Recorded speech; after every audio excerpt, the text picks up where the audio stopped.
Today we will discuss about basic properties of electric charge. There are three basic properties of electric charge. Remember, it is very important. There are three basic properties of electric charge. Number one is the additive property or additivity of charge. Second property is the charge is conserved, conservation property.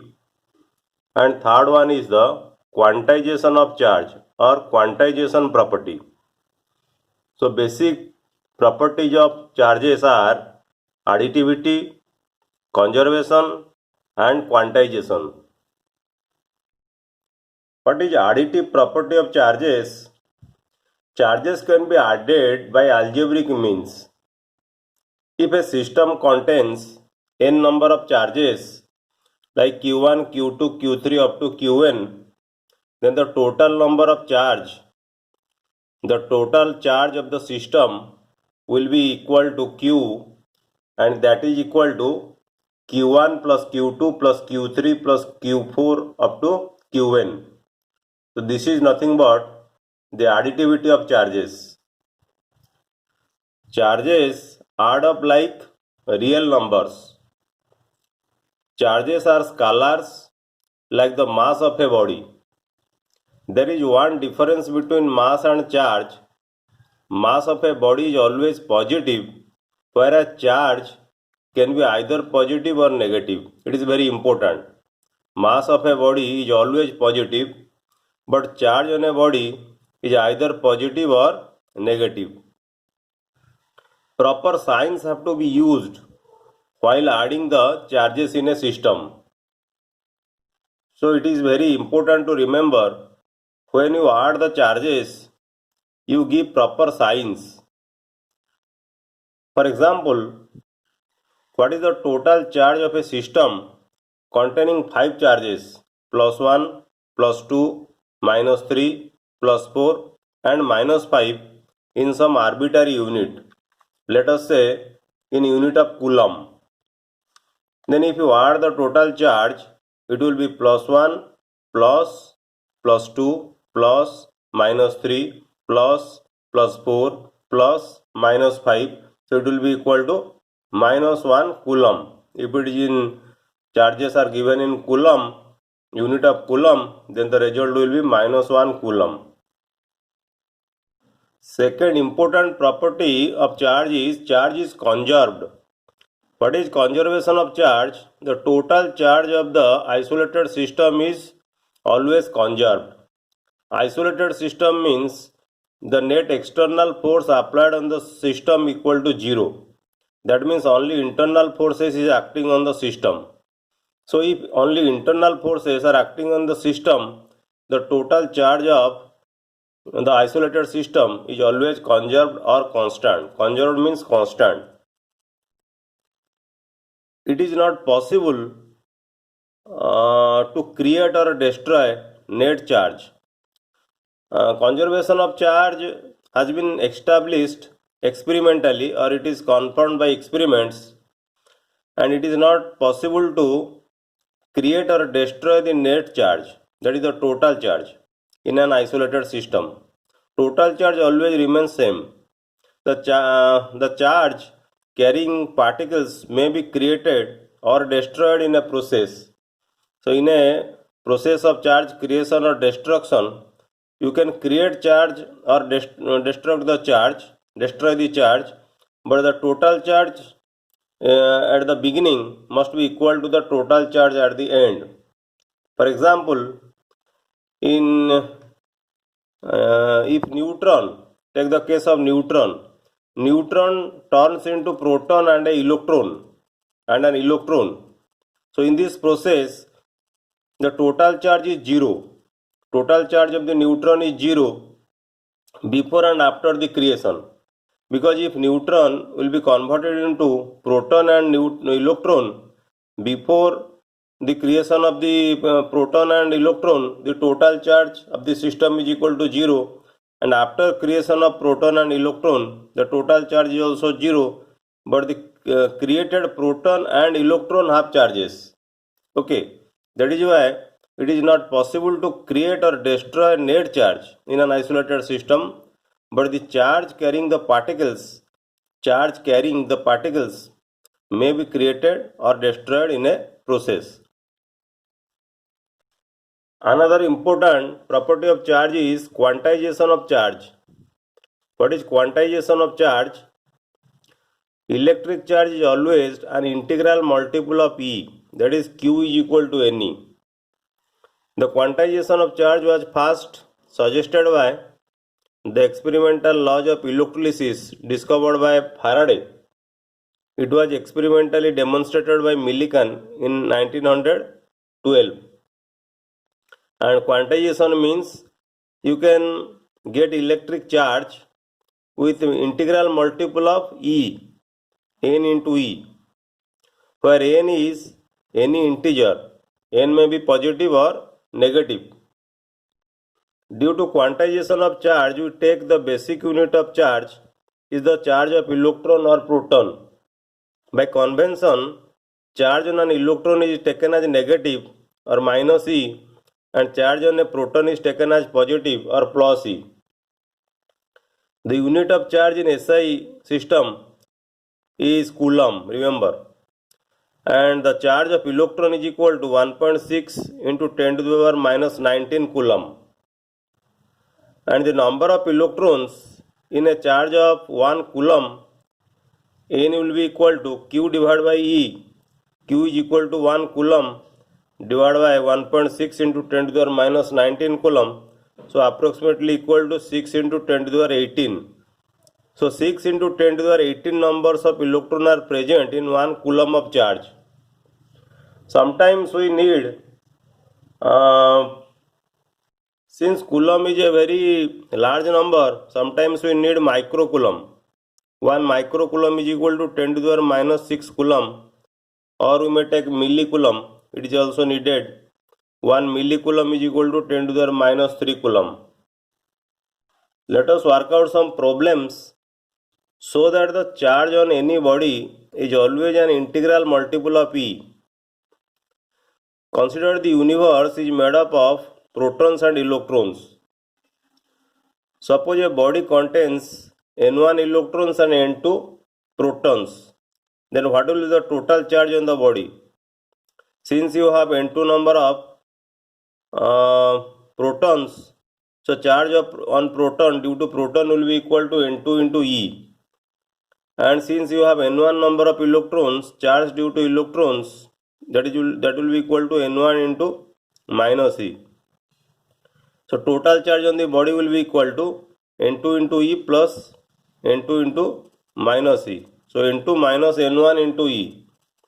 Since N1 and N2 are integers, their difference is also an integer. Therefore, the charge on a body is always an integral multiple of E. Second question, explain the meaning of the statement electric charge of a body is quantized. So we know quantization means charge can be always represented as multiple of E, that is Q is equal to Ne. Electric charge of a body is quantized means electric charge is always an integral multiple of E, that is Q equal to Ne, where N is any integer, positive or negative. But at the macroscopic level, that is charge is of the order of microcoulomb or coulomb. If you take 1 coulomb of charge, the number is very large, or microcoulomb of charge, the number is very large. So the level is macroscopic level. So in macroscopic level, quantization of charge has no practical consequence and it can be ignored. However, at the microscopic level, you cannot ignore the quantization of charge. At the microscopic level, where the charges involved are of the order of few tens, that means 30, 40, 60 like this, or few hundreds like 300, 400, 500 like this, multiple of charge E. In this case, you cannot ignore the quantization of charge. That is, they can be counted. So quantization of charge has a practical meaning and cannot be ignored. However, it is the magnitude of the charge which is very important in the consideration of quantization of charge. Next question: why can one ignore quantization of electric charge when dealing with macroscopic, that is large scale charges? In geometry, we know if the dotted lines in a dotted line, if the dots are very closed, a very closed dotted line, that means you draw a dotted line or prepare a dotted line in which the dots are very close to each other. Okay, and if you see a very close dotted line, it is not, you will see it is not continuous in reality. From large distance, if you view the dotted line from large distance, it will appear to you as a continuous line. Okay, but in reality it is not continuous, it is a dotted line. But the same dotted line, when you viewed from a distance, it appears to be a continuous line. In the similar manner, in macroscopic level, 1 microcoulomb of charge contains 10 to the power 13 number of electrons. In microscopic level, if you take 1 microcoulomb of charge, it will contain 10 to the power 13 number of electric charges or electronic charges. The number of charges is very large. Okay, you see 10 to the 13 number, the number is very large. So many small charges taken together appears as a continuous distribution. That is why quantization of electric charge cannot be taken in macroscopic world. Question number 4.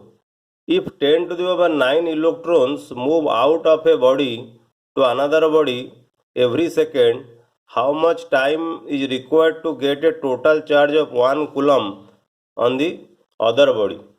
So this is suppose body A, it contains electronic charge or electrons, and it is transferred from A to B, and it is given 10 to the power 9 number of electrons is given out, or this number of electrons is coming out from body A to body B, and we have to find out how much time it will take to get 1 coulomb of charge. Okay, how much time it is required to get the total charge 1 coulomb. So number of electrons moving out from the body from A to B per second, that n equal to 10 to the power 9. Charge on each electron we know E equal to 1.6 into 10 to the power minus 19 coulomb. So if you apply the formula Q equal to Ne, then total charge of 10 to the power 9 number of electrons will be equal to 10 to the power 9 into charge of 1 electron, that is equal to 1.6 into 10 to the power minus 10 coulomb. So what will be the time required to transfer 1 coulomb of charge? So 1.6 into 10 to the power minus 19 coulomb. Okay, so this amount of charge is transferred from body A to B in 1 second. So the time taken to transfer 1 coulomb of charge will be equal to 1 coulomb divided by 1.6 into 10 to the power minus 10 coulomb per second. So it will be equal to 6.25 into 10 to the power 9 second. So if you convert 6.25 into 10 to the power minus 9 second to years, okay, you have to divide it into this second, because 1 year is equal to this second. So if you convert it, it will be equal to around 198 years. Okay, thus to collect a charge of 1 coulomb, from the body A to the body B, it takes around 198 years. So to say 200 years, if the rate of transfer of charge is 10 to the power 9 number of charges per second. Therefore, 1 coulomb of charge is very large unit for many practical purpose. So remember, if you take a 1 cubic centimeter of copper, if you take 1 cubic centimeter of copper metal, then it contains 2.5 into 10 to the 24 number of electrons. So the number of electrons is very large. Next question, how much positive and negative charge is there in a cup of water of mass 250 gram? We know molecular mass of water is equal to 18 gram.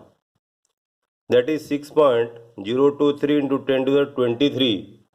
Number of molecules of water is equal to 18 gram. So number of molecules in 250 gram of water will be equal to 1 mole divided by 18 into 250.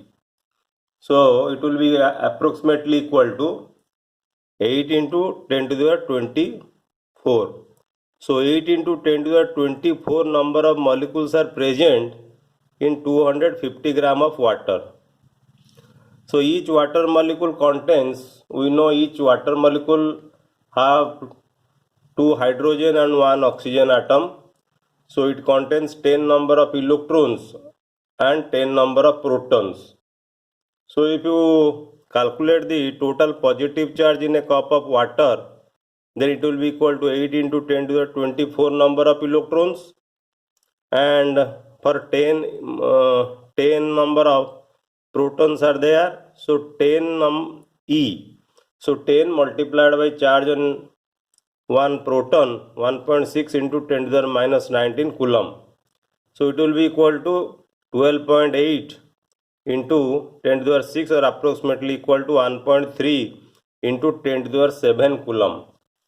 So the total positive charge in a cup of water is equal to 1.3 into 10 to the 7 coulomb.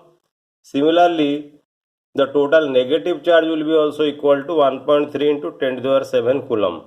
Since the total positive charge is equal to the total negative charge, it is equal to 1.3 into 10 to the 7 coulomb.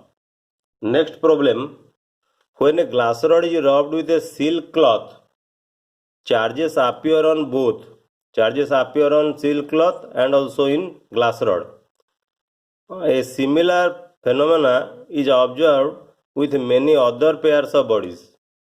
So explain how this conservation is consistent with the law of conservation of charge. So how law of conservation of charge is applicable for this rubbing process? So according to the law of conservation of charge, total charge of the isolated system is always constant or conserved. So before rubbing the total charge on glass rod and silk cloth, the total charge of the system is equal to 0. And after rubbing, the total number of positive charge on the glass rod must be equal to the total number of negative charge on the silk cloth. Therefore, the total charge on the glass plus silk system, isolated system, will be equal to 0. So before it was 0 and after also it is 0. So this verifies the law of conservation of charge. That is, this experiment is inconsistent with the law of conservation of charge. A similar phenomenon is also observed with many other pairs of bodies. Next problem. A polythene piece rubbed with wool is found to have a negative charge of 3 into 10 to the minus 7 coulomb. Okay. Estimate the number of electrons transferred and from which object to which object. Number 1. Second question, is there a transfer of mass from wool to polythene? So it is given that polythene have negative charge. So electrons are transferred from wool to polythene. So applying the quantization of charge formula, Q is equal to any number of electron transferred will be equal to N, that is equal to Q divided by E. So Q equal to charge is given equal to 3 into 10 to the power minus 7 coulomb, and charge on each electron 1.6 into 10 to the minus 19 coulomb. So number of electrons is approximately equal to 2 into 10 to the power 12. So 2 into 10 to the 12 number of electrons are transferred from wool to the polythene piece. Second question, is there a transfer of mass from wool to polythene? Yes. Yes, there is a transfer of mass due to the transfer of the electrons, because electrons have mass. Mass of one electron is equal to 9.1 into 10 to the minus 31 kg. So what will be the mass of 2 into 10 to the 12 number of electrons? It will be equal to 9.1 into 10 to the minus 31 into 2 into 10 to the 12. That is approximately equal to 2 into 10 to the minus 18 kg. So 2 into 10 to the minus 18 kg mass will be transferred from wool to polythene. But the amount of mass transferred is very negligible. Remember, this amount of mass is very negligible. But this amount of mass will be transferred from wool to polythene. So in this video, we discussed about the basic properties of electric charges. In the next video, we will discuss about the Coulomb's law. It is very important law, the Coulomb's law in electrostatics. Thank you.